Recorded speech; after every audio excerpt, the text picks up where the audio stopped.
किस पद पर हैं और आपका शुभ नाम क्या है? मेरा नाम दिनेश द्विवेदी है। जी। मैं सहकारी समिति पड़रहटा में सहायक प्रबंधक के पद पर पदस्थ हूँ और मध्य प्रदेश सहकारिता समिति कर्मचारी महासंघ का प्रदेश महासचिव हूँ।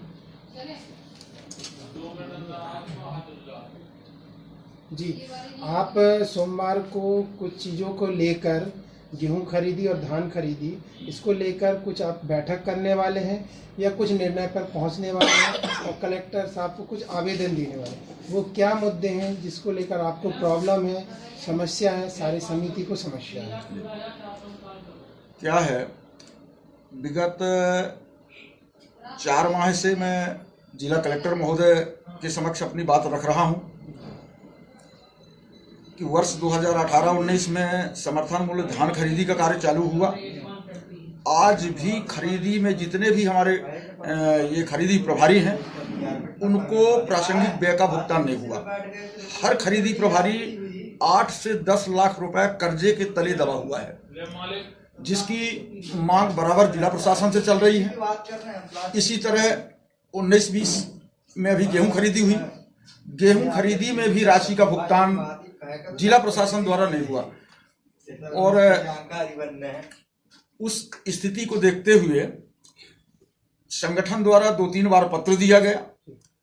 जिला अध्यक्ष राहुल तिवारी ने भी अपना पत्र दिया और उनने महासंघ को पत्र दिया, क्योंकि मैं महासंघ के दायित्व का निर्वहन कर रहा हूं।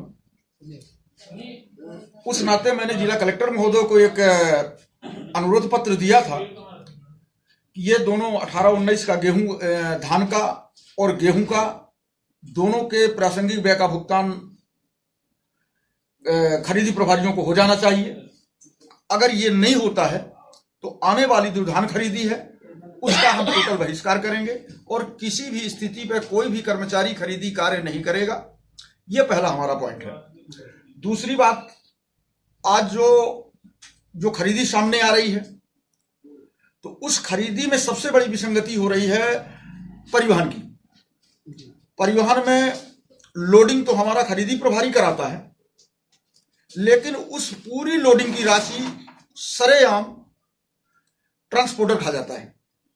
6 रुपए प्रति कुंटल के हिसाब से, 5 या 6 रुपए प्रति कुंटल के हिसाब से जिसकी राशि का भुगतान हमारा खरीदी प्रभारी कर रहा है, यानी प्रत्येक खरीदी प्रभारी 2 लाख से 2.5 लाख 3 लाख रुपया जो लोडिंग की राशि है वो स्वयं से वहन कर रहा है और उस राशि को प्राप्त कर रहा है परिवहन करता।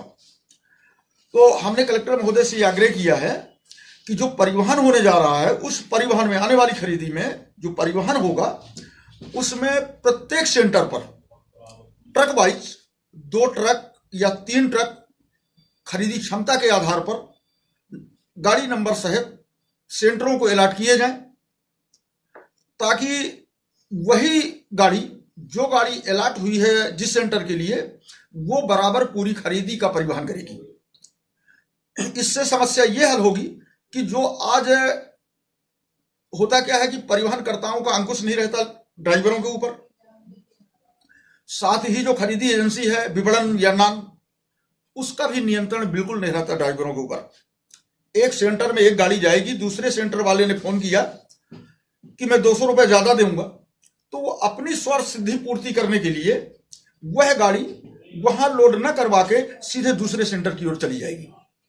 ऐसा इस प्रकार से जो चल रहा है, इसमें 1000 से 1500 रुपए प्रति गाड़ी के हिसाब से खरीदी प्रभारी शुद्ध शोषण का शिकार हो रहा है।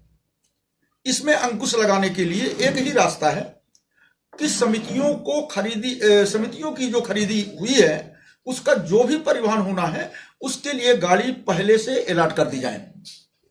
ये हमने माननीय कलेक्टर महोदय को दिया है। तीसरी समस्या ये है कि आज विगत 2016 में माननीय आयुक्त सहकारिता मध्य प्रदेश भोपाल ने एक पत्र जारी किया था कि समितियों में जो भी कर्मचारी पदस्थ हैं उनको कलेक्टर रेट का वेतन भुगतान किया जाएगा। कलेक्टर रेट उस समय कुछ और था, आज कलेक्टर रेट कुछ और है, जिसके संबंध में माननीय जिला सहकारी बैंक को भी मैंने पत्र जारी किया कलेक्टर महोदय को भी पत्र जारी किया, सहायक आयुक्त सहकारिता कटनी को भी मैंने पत्र जारी किया कि नवीन कलेक्टर वेतन का भुगतान करा दिया जाए। लेकिन आज 2 वर्ष से हमारा कर्मचारी नवीन कलेक्टर वेतनमान पाने से वंचित है। इसके लिए आपने कहाँ शिकायत की है?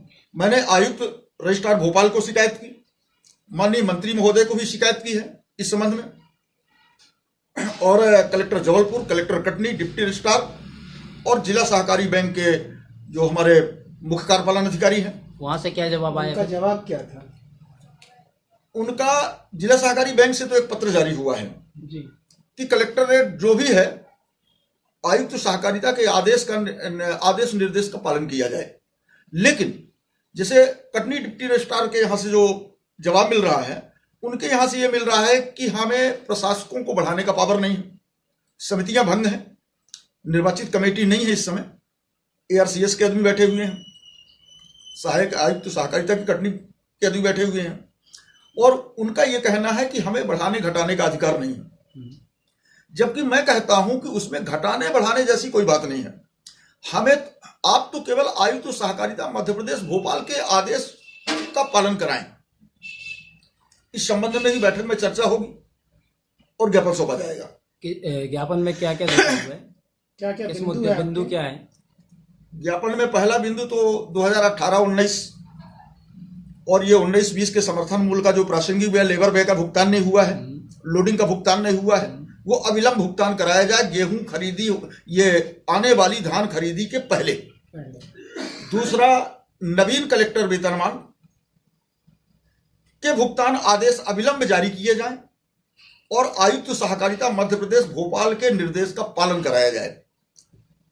ये और तीसरी, जब तक कि JIT से वेतन का ये समर्थन मूल्य के लेबर व्यय की राशि नहीं आती है, तब तक जिला सहकारी बैंक के किसी भी खाते में, अगर करंट खाते में, समितियों के करंट खाते में राशि है, उस राशि से खरीदी प्रभारियों को भुगतान का आदेश जारी कर भुगतान कराया जाना चाहिए।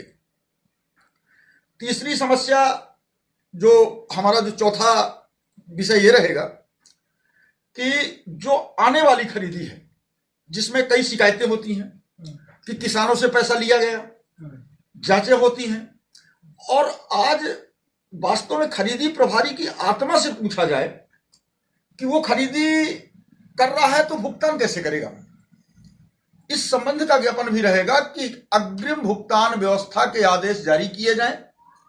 अगर खरीदी में लेबर व्यय के अग्रिम भुगतान की व्यवस्था के आदेश जारी नहीं होते, कटनी और जबलपुर जिले की निश्चित रूप से खरीदी बंद रहेगी। कोई भी कर्मचारी खरीदी कार्य करने के लिए सक्षम नहीं होगा। ये 4 सूत्री मांग को लेकर 2 तारीख को संगठन की बैठक है। बैठक में प्रस्ताव पारित कर 3:30 बजे माननीय कलेक्टर महोदय को ज्ञापन सौंपा जाएगा। उस ज्ञापन में माननीय मुख्यमंत्री के नाम पर ज्ञापन रहेगा, सहकारिता मंत्री जी के नाम पर ज्ञापन रहेगा, और आयुक्त सहकारिता मध्य प्रदेश भोपाल के नाम पर ज्ञापन अगर रहेगा। वो आपकी बातें नहीं मानते हैं तो आपके तरफ से क्या एक्शन होगा? 7 दिन का हमारा अल्टीमेटम होगा, और अगर 7 दिवस के अंदर नहीं मानते हैं तो हम अपने नीतियों, जो आज गांधीवादी नीति के तौर पर कलेक्टर कार्यालय कटनी के सामने धरने पर बैठेंगे, और वो जब तक हमारी मांग पूरी नहीं होगी हम उससे पीछे नहीं हटेंगे। धन्यवाद।